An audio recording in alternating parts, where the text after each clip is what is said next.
जय श्री राम मित्रों, श्रद्धालु सनातन बंधुओं, वंदनीय मातृशक्ति, वंदनीय गुरुजन, वंदनीय हमारे सनातन के सभी रक्षक और सेवक, वंदनीय भारत माता के रक्षक,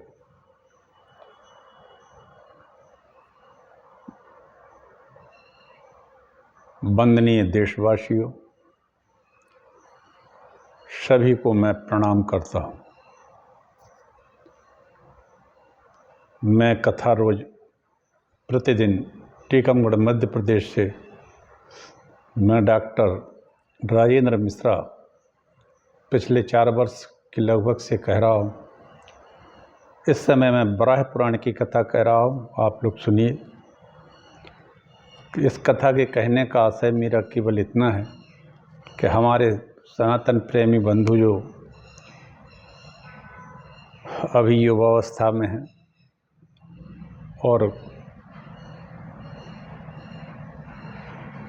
अन्य सभी जो ज़्यादा नहीं जिनको पता, तो उनको ये पता लगना चाहिए कि हमारा सनातन साहित्य बड़ा समृद्ध है।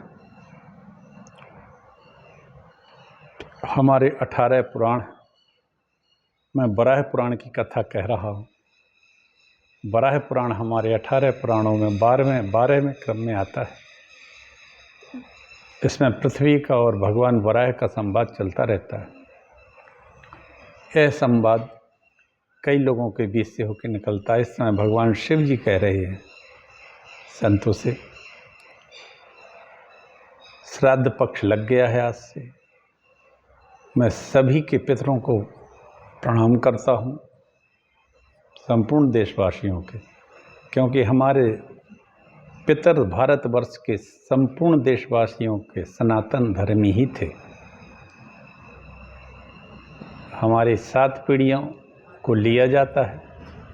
पीढ़ियाँ तो हमारी और भी असंख्य हैं इसके ऊपर, लेकिन 7 पीढ़ियों तक लेते हैं तो हमारे सभी पितर 7-8 पीढ़ियों में सबके सनातन धर्म के ही मानने वाले थे। इसलिए भगवान भारतवर्ष में रहने वाले सभी जितने भी हैं वो सभी सनातनी हैं।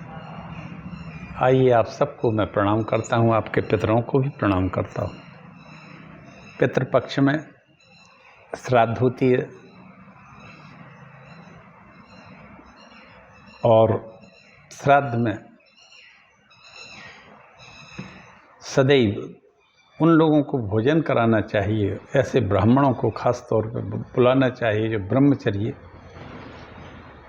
व्रत का पालन करते हों, या गृहस्थ हैं तो कम से कम 1 सप्ताह तक वो ब्रह्मचर्य का पालन करें। पितरों को भारी कष्ट होता है, क्योंकि इसमें पितरों के माध्यम पितरों को ही भोजन दिया जाता है श्राद्ध में, किसी ब्राह्मण को नहीं। ब्राह्मण का शरीर चूँकि आचरण से बड़ा ही शुद्ध और पवित्र माना जाता है, खास तौर पे ब्राह्मण हिंसक नहीं होता है, इसलिए इनके शरीर में उनके पितरों की सूक्ष्म आत्माएं आके अपना भाग ग्रहण करती हैं। दूसरा, गरीबों को खिलाया जा सकता है, मांगने वालों को खिलाया जा सकता है, छोटे छोटे बच्चों को, कन्याओं को, बच्चों को, सभी को खिलाया जा सकता है। सब इनमें से किसी को नहीं खिला सकते हैं, आप दे सकते तो गायों को चारा खिला सकते हैं। गायों को चारा देने से पितर अत्यंत प्रसन्न हो जाते हैं, ऐसा मैंने पिछले सभी पुराणों में बताया है। क्योंकि श्राद्ध कर्म बहुत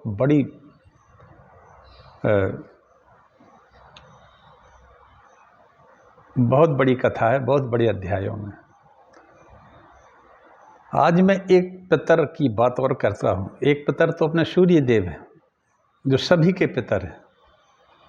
उनके उगने से, अस्त होने से ही जीवन चलता है, इसलिए ये पितर सबसे बड़े। इनको जल दीजिए, जल दिया ही जाता है इनके रूप में, सब लोग देते हैं।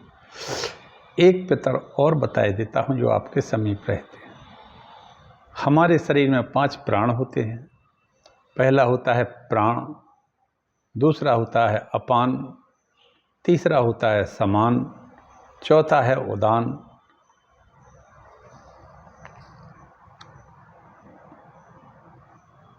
और एक होता है व्यान। अब ये 5 प्राण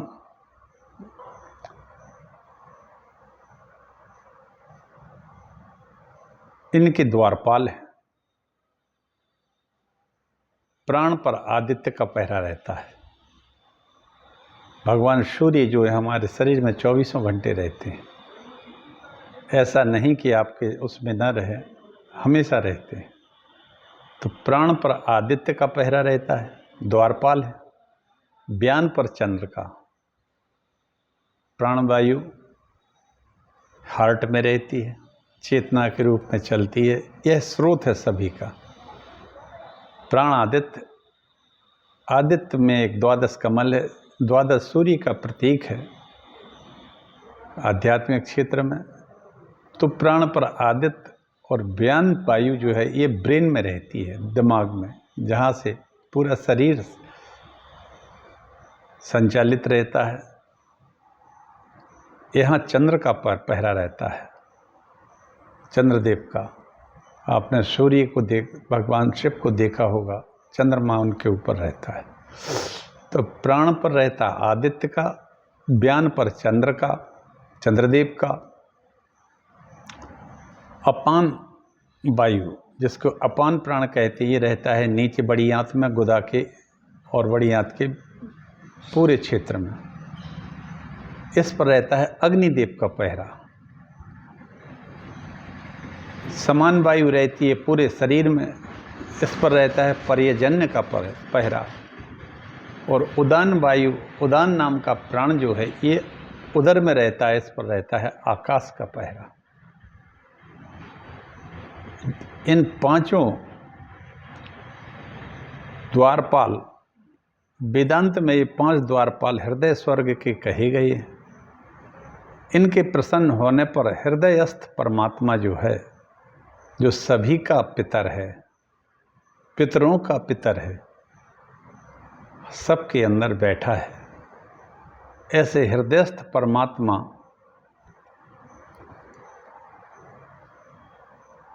के समीप जीव शीघ्र ही पहुंच सकता है यदि ये 5 प्रसन्न हो जाए तो। कौन कौन? प्राण पर सूर्य, व्यान पर चंद्र का है पहरा, उदान पर आकाश का है, अपान पर अग्नि का है, समान पर पर्यजन्य का है। और ये 5 प्राण जब समान अवस्था में रहते हैं तो शरीर स्वस्थ भी रहता है। हृदयस्थ परमात्मा जो है, परमात्मा संसार में सभी का पितर माने जाते हैं। इसलिए हम सदैव एक अंतर यात्रा करें और वहाँ हम देखें कि परमात्मा आपकी चेतना में कहाँ है। इसलिए सबसे श्रेष्ठ और सबसे बड़े पितर हमारे भगवान श्री हरि ही हैं। आप सभी को एक और कह देता हूँ, श्राद्ध पक्ष लग गया है। पितरों को सनातन धर्म में सभी लोग बुलाते हैं। हमारे जीते जी पितर जितने भी हैं, पिता, माता, दादा, दादी, ये सभी सुखी रहें और इन सबको आदर मिले और भोजन मिले।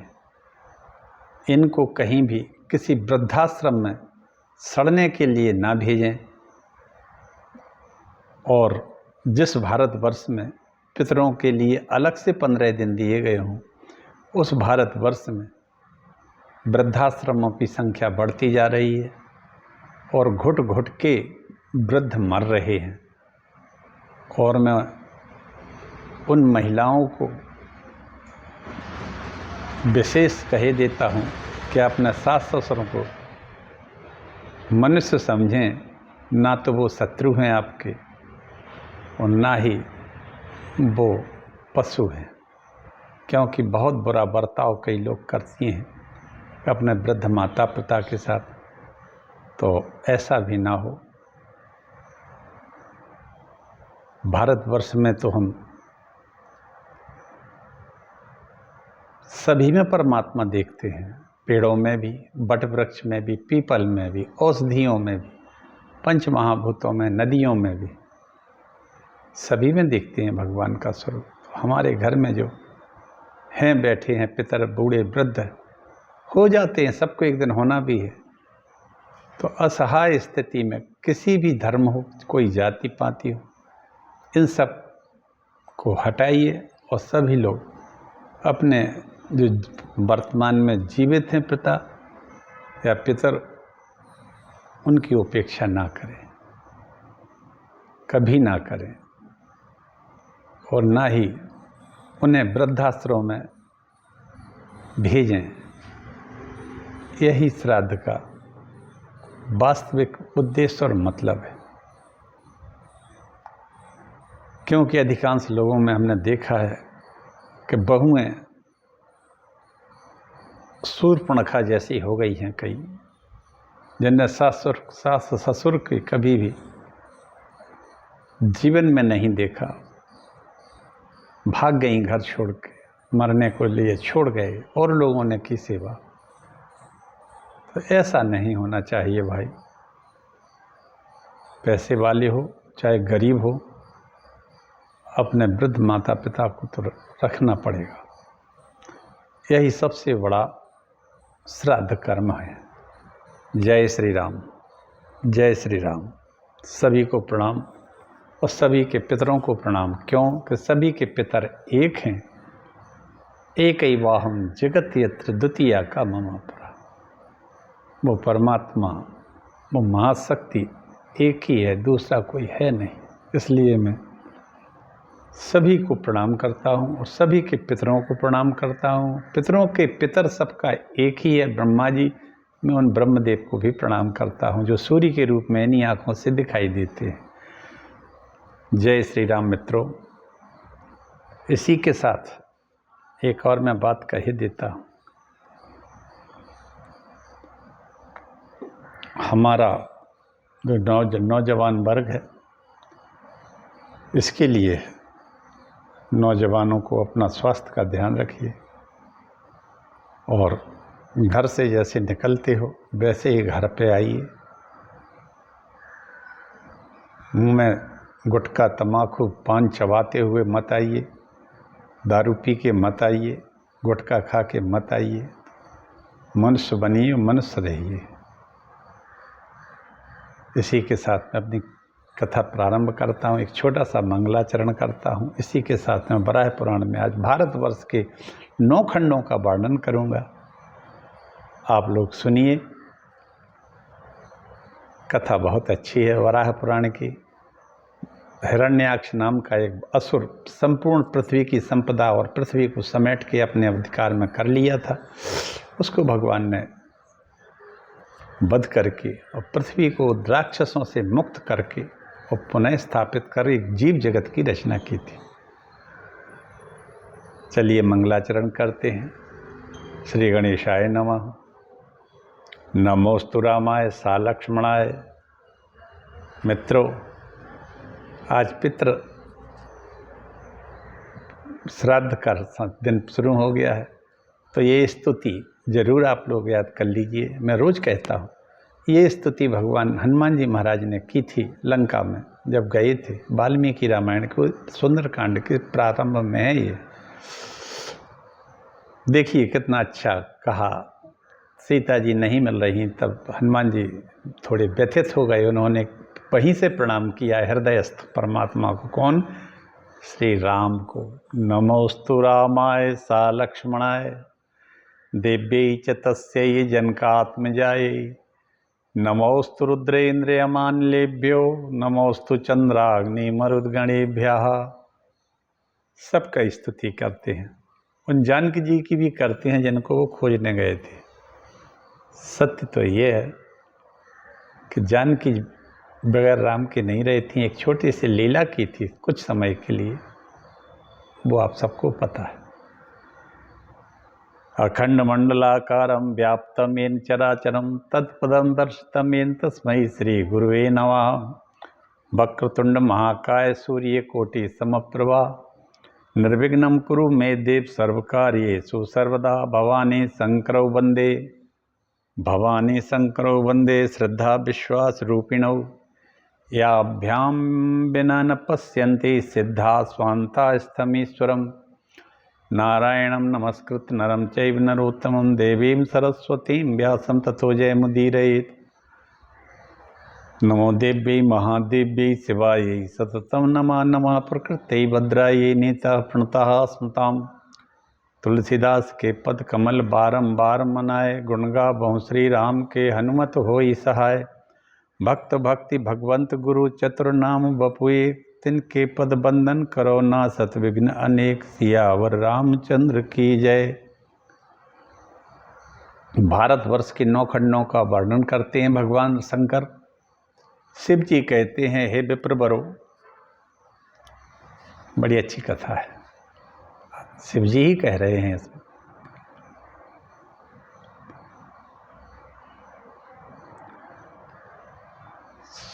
ऋषियों को भगवान शिव सारे भुवन की स्थिति बताते हैं। अब ना जाने कितना बड़ा भुवन है। भगवान के कमल से उत्पन्न हुए ब्रह्मा जी बैठे हैं ऊपर। एक कमल कोई साधारण कमल नहीं है, इसी कमल में सारा ब्रह्मांड रहता है। मैंने पिछले अध्यायों में इसकी चर्चा की, बहुत विस्तार है इसका। चलिए, भारतवर्ष के 9 खंडों का वर्णन कर रहे हैं भगवान शंकर। विप्रवरो, यह भूमंडल कमल की भांति गोलाकार में व्यवस्थित है। यह पूरा भूमंडल कमल की भांति, कमल की एक परिकल्पना है। उन्होंने कहा ऐसा ही भूमंडल है, इसमें अनेक दल हैं, अनेकों लोग हैं। मैंने आकाशगंगा के बारे में बात की थी, तो कहते हैं ऐसा कहा गया है। अब इसके अंतर्वर्ती 9 उपवर्षों 9 खंडों का वर्णन करता हूँ, सुनो। उनके नाम इस प्रकार हैं: इंद्रद्वीप, कशेरु, ताम्रवर्ण, गवस्तिमान, नागद्वीप, सौम्य, गंधर्व, वारुण और भारत। ये सभी उपवर्ष हैं। कल मैंने वर्षों की गणना की थी, बताया था, उसमें बहुत सारे वर्ष हैं। अब ये एक उपवर्ष हैं, इन वर्षों के अंतर्गत ये 9 हैं। इंद्रद्वीप वर्ष है, कशेरु वर्ष है, ताम्रवर्ण है, गवस्तिमान, नागद्वीप है, सौम्य है, गंधर्व है, वारुण और भारत। ये सभी उपवर्ष समुद्रों से घिरे हुए हैं। इनमें से एक एक का प्रमाण हजारों योजन है। भारतवर्ष में 7 कुल संज्ञक पर्वत हैं। अब भारतवर्ष का वर्णन किया गया है, तो उन्होंने कहा भारतवर्ष में कुल 7 पर्वत हैं, जिनका नाम है महेंद्र, मलय, सह्य, सुक्तिमान, ऋक्षगिरि, विंध्याचल और परियात्र। परियात्र का नाम विंध्य का पश्चिमी भाग कहलाता है। इनके अतिरिक्त बहुत से छोटे पर्वत भी हैं। उनमें मंदर है, सारद है, दुर्धर है, कैलाश है, मैनाक है, वैद्युत है, वारंदम है, पांडुर, तुंग, प्रस्थ, कृष्णगिरि, जयंत, ऐरावत, ऋष्यमुख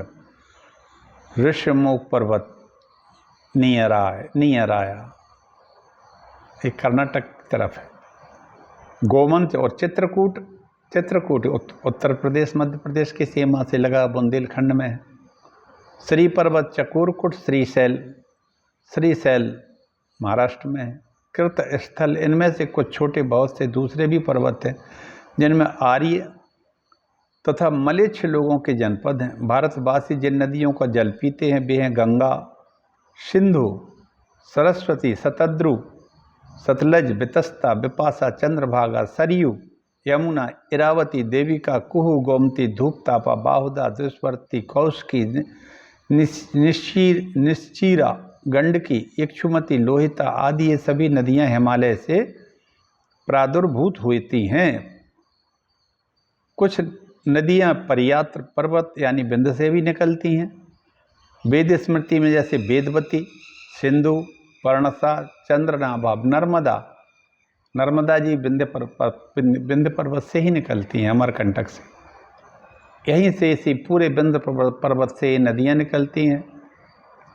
चंबल, बेत्रवती, क्षिप्रा, अवंती, कुंती, सोण, ज्योतिरथा, नर्मदा, सुरसा, मंदाकिनी, चित्रकूटा, तमसा, पिप्पला, करतोया, पिशाचिका, चित्रोत्पला, बिमला, बंजका, बहुत सारी नदियाँ विंध्य पर्वत से निकलती हैं। ये नदी कुछ रक्षमान पर्वत से निकलती हैं। यह गोंडवाना से उड़ीसा तक फैला हुआ है विंध्य पर्वतमाला का पूर्वी भाग।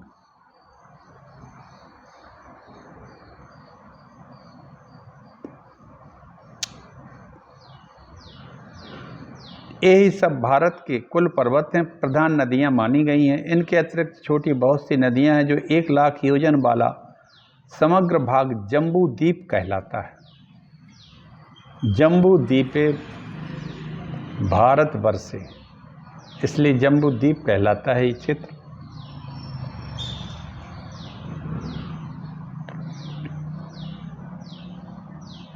भगवान रुद्र कहते हैं, आप लोग शाकद्वीप का भी वर्णन सुने। जम्बू द्वीप अपने दूने परिमाण के खारे लवण समुद्र द्वारा आवृत गोलाई में भी है। जम्बू द्वीप के दूने परिमाण में है।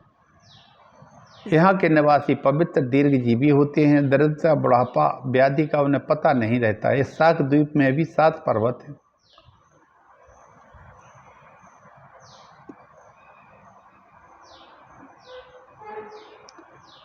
इसका भी बहुत बड़ा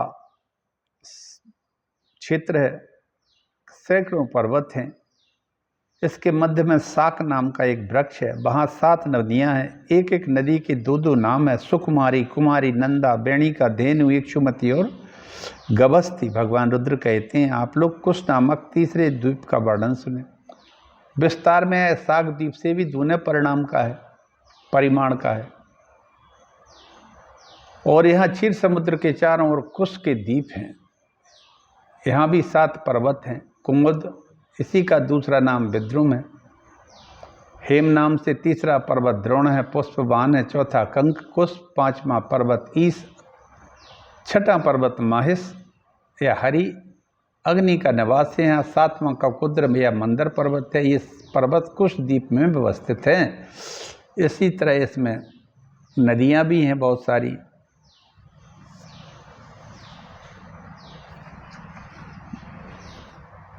छोटी बहुत बड़ी नदियां हैं। इस कुश द्वीप के अवान्तर भाग का वर्णन है शाकद्वीप शास्त्रों में। इसके दूने उपकरणों से युक्त प्राय ऐसी बात कही है। कुश द्वीप के मध्य में एक बहुत बड़ी कुश की झाड़ी है, इसलिए इसका नाम कुश द्वीप पड़ा है। अमृत की तुलना करने वाले दधि मंडोद समुद्र से, जो मान में क्षीर समुद्र का दोगुना है, घिरा हुआ है। आगे क्रौंच द्वीप का और सालमल द्वीप का भी भगवान शंकर जी वर्णन करते हैं।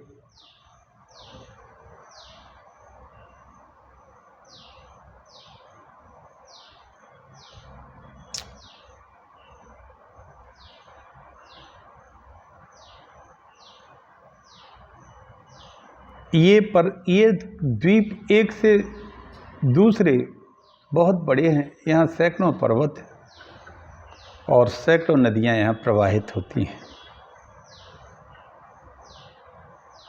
यह पृथ्वी का परमाणु है। इसके बाद कटाह का वर्णन किया है उन्होंने। यह पृथ्वी का परमाणु हुआ। ब्रह्मांड की लंबाई चौड़ाई का कड़ाहे की भांति है।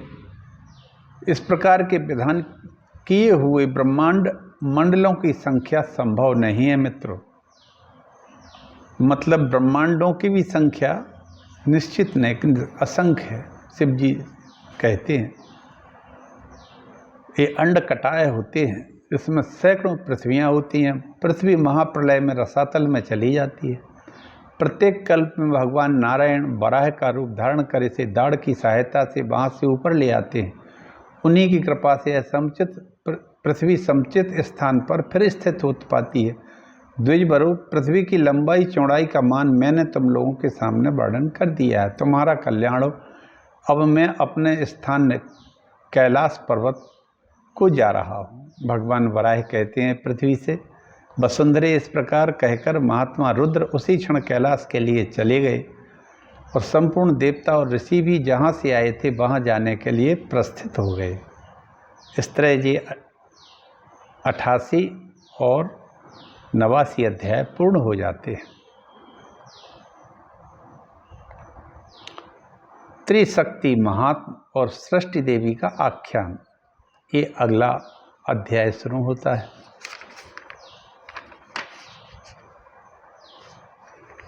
पृथ्वी कहती है भगवान, कुछ लोग रुद्र को परमात्मा पुण्यमय शिव भी तो कहते हैं, इधर दूसरे लोग विष्णु को ही परमात्मा कहते हैं, कुछ लोग अन्य लोग ब्रह्मदेव को ब्रह्मा जी को सर्वेश्वर बताते हैं। वस्तुतः इनमें से कौन सा देवता श्रेष्ठ है और कौन कनिष्ठ है? हे देव, मेरे मन में इसके जानने का कौतूहल हो रहा है, अतः आप इसे बताने की कृपा कीजिए। तो भगवान वराह कहते हैं, वरानने, भगवान नारायण ही सबसे श्रेष्ठ हैं। वाह, क्या बात! दुर्गा सप्तशती के ऋषि जो है नारायण ही है। इसके बाद ब्रह्मा से रुद्र की, और रुद्र तप साधना के प्रभाव से सर्वज्ञ बन गए। वाह! अंत में तप करके रुद्र सर्वज्ञ हो जाते हैं। एक ही व्यक्ति है जो धीरे धीरे, या एक ही तत्व है।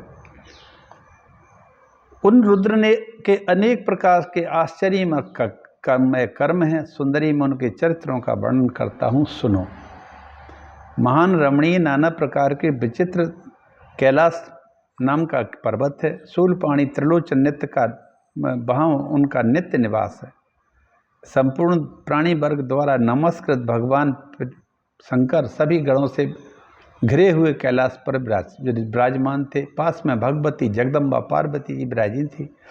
इन्हीं में से किन्हीं गणों का मुँह सिंह के समान था, किसी का वो गर्जना भी कर कोई हाथी के समान मुख वाले थे, कुछ गण घोड़े के मुखाकृति के थे, कुछ मूस जैसे थे, कुछ गाते, कुछ नाचते, कुछ दौड़ते, कुछ ताली बजाते, कुछ किलकिलाते, गरजते, मिट्टी के ढेलों को उठाकर परस्पर लड़ रहे थे, कुछ बल के अभिमान में मल्लयुद्ध भी करते थे।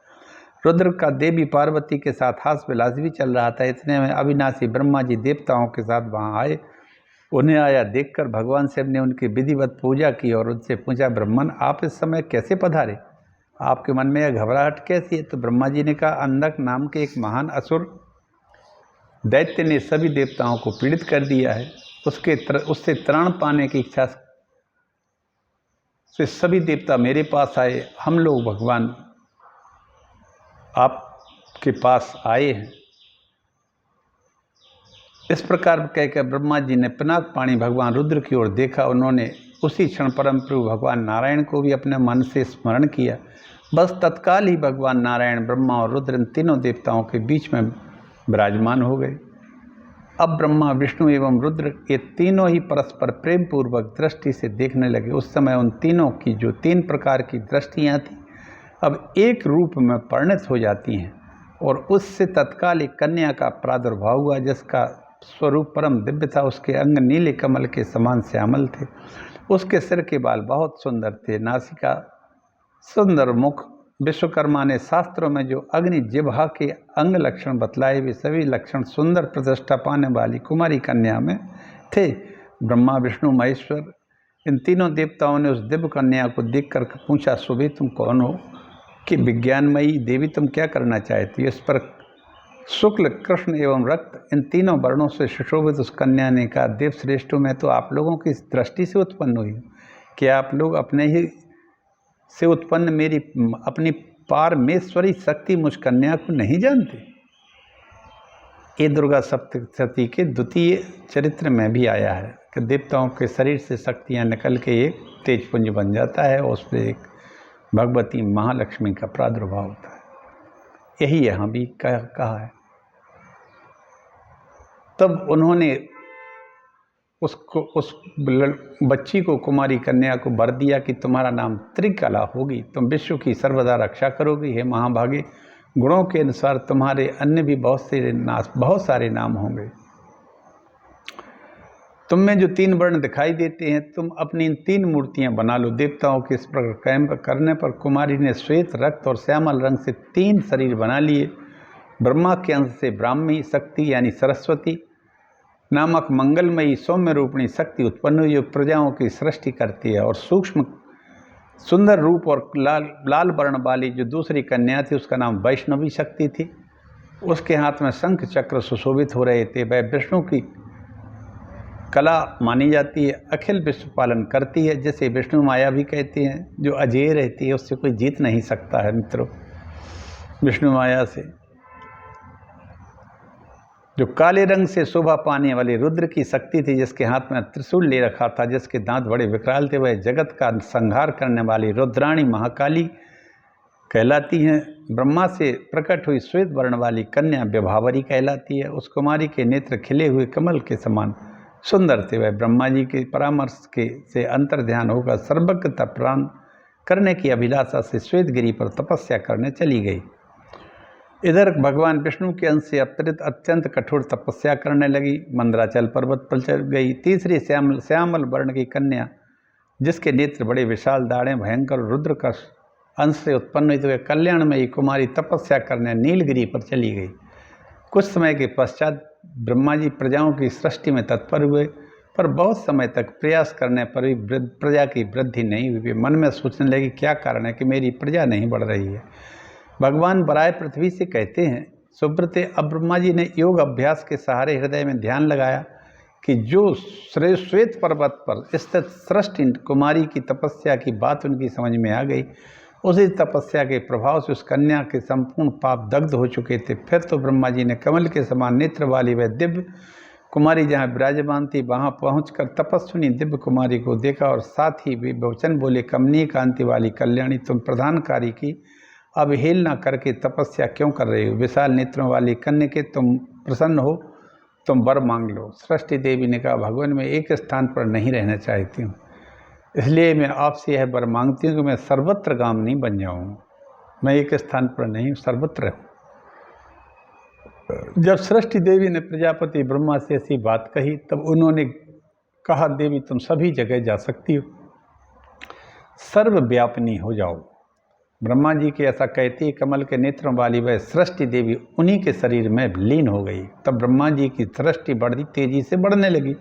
फिर शीघ्र ही उनके 7 मानस पुत्र हुए। उन पुत्रों से भी अन्य संतानों की उत्पत्ति हुई। फिर उनसे बहुत सी प्रजाएं उत्पन्न हुई। इनसे स्वेदज, उद्भिज, जरायुज और अंडज, इन 4 प्रकार के प्राणियों की उत्पत्ति हुई। स्वेदज जो पसीने से होते हैं, उद्भिज जो उत्पन्न जाति से होते हैं, जरायुज जो जरा लेकर पैदा होती है, जरायुज जैसे मनुष्य के साथ एक कॉर्ड रहती है लगी हुई, नाड़ी जिसको कहते हैं। फिर तो अंडज जो अंडे से पैदा होते हैं। फिर तो चराचर प्राणियों की सृष्टि, यह सारा विश्व भर गया। संपूर्ण स्थावर जंगमात्मक जगत तथा सारा वांगमय विश्व, इन सभी की रचना में उस सृष्टि देवी का ही हाथ है। उसी ने भूत, भविष्य और वर्तमान इन तीनों कालों की भी व्यवस्था कर दी। इस तरह 90वां अध्याय जी पूर्ण हो जाता है। 88, 89, 90 3 अध्यायों की मैंने कथा कही। अब मित्रों, मैं अपनी वाणी को विराम देता हूँ। कल त्रिशक्ति महात्मा में सृष्टि देवी, सरस्वती और वैष्णवी देवियों का वर्णन करूँगा, वैष्णवी का।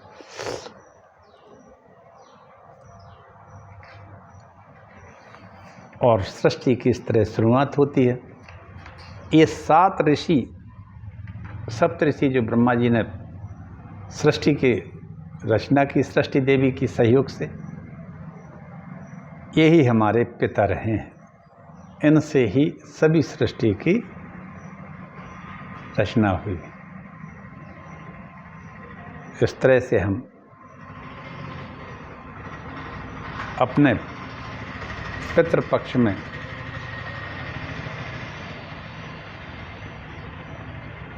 इनका भी ध्यान रखें।